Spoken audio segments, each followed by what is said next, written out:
Kurma. Selain rasanya yang manis, kurma menyimpan banyak manfaat. Salah satunya adalah pengganti energi setelah berpuasa.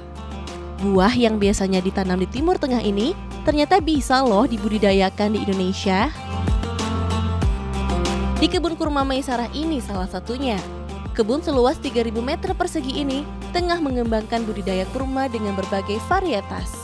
Salah satunya adalah Tunisia, Barhi, Sukasari, dan si manis Azwa.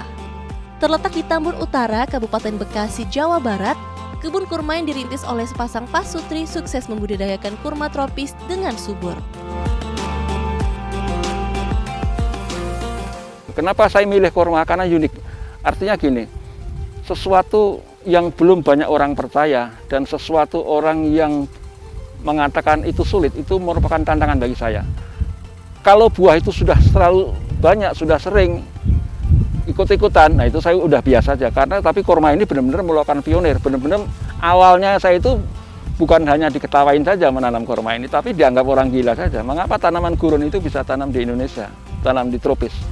Nah, tapi bukti yang mengatakan bahwa feeling saya, keyakinan saya, belief saya bahwa oh ini akan bisa. Dan itu terbukti, alhamdulillah tempoh hari kita sempat panen juga, beberapa yang berbuah, banyak juga gitu. Nah, manfaat dari kurma ini jelas banyak sekali, karena kurma ini bukan buah yang sembarangan. Ini disebutkan di Al-Quran 21 kali, artinya betapa pentingnya kurma itu gitu. Jadi kalau menanam kurma itu insya Allah akan mempunyai barokah yang banyak sekali.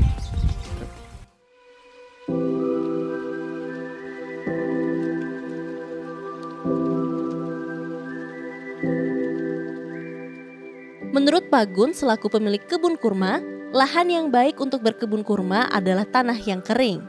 Lebih baik lagi yang mengandung pasir agar air tak menggenang.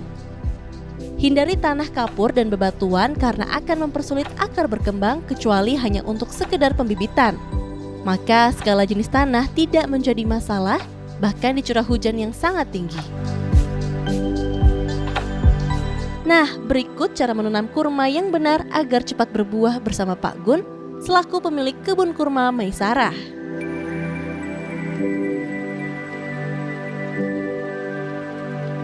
Baik, ini kita mulai dari pembibitan sekarang ya. Kita mulai dari awal, sangat awal nih. Jadi biasa buah kurma yang kita makan seperti ini. Nah ini ada bijinya di dalam ini. Dalam bijinya. Ini kita makan, dagingnya kita makan, bijinya jangan dibuang. Bijinya dikumpulin. Seperti ini, dikumpulin.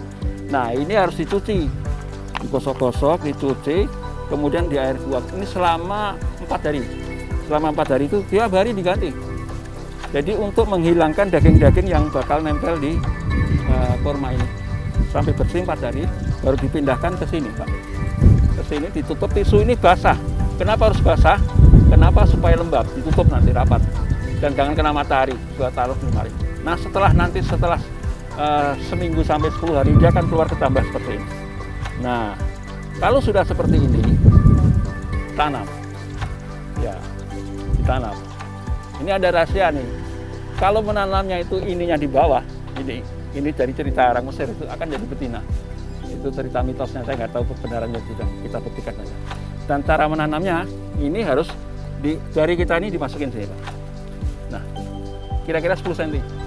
Begitu 10 cm lah. Ingat, ininya di bawah, jangan di sini ya. Ya sebenarnya nggak apa-apa juga akar, tapi bagusnya di sini. Nah, kita taruh, kemudian kita tutup. Ya, ini jangan dibiarkan kering ini. Tiap hari disirami dikit-dikit.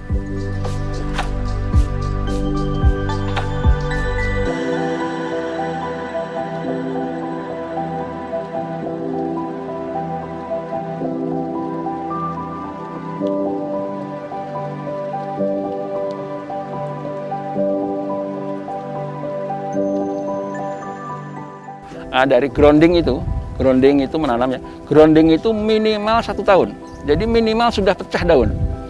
Karena awalnya dia nggak pecah, dia seperti salak seperti ini. Tapi kalau udah 1 tahun dia pecah. Ya, jadi pecah ini, bercabang-cabang. Nah itu sudah minimal tanam. Kenapa? Karena kalau belum setahun, belum pecah daun itu resikonya terlalu tinggi. Ya bisa saja, tapi resikonya terlalu tinggi. Jadi dan kita belum sempat bisa seleksi juga. Jadi saya sarankan jangan menanam pada usia yang kurang dari 1 tahun.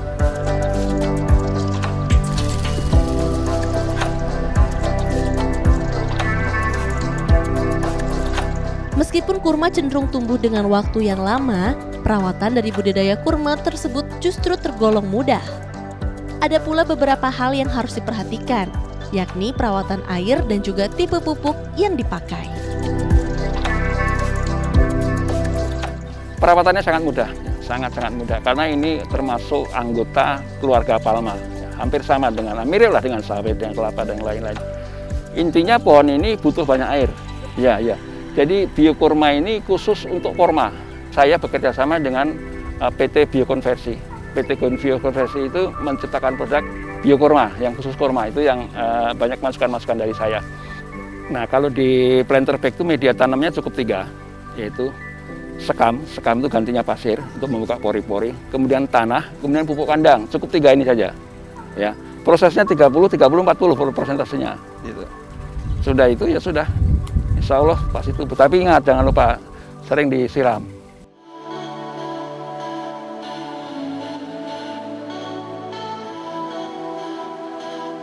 Semoga informasi tadi dapat bermanfaat bagi kita semua ya. Demikianlah Tani Tutorial kali ini. Sampai jumpa.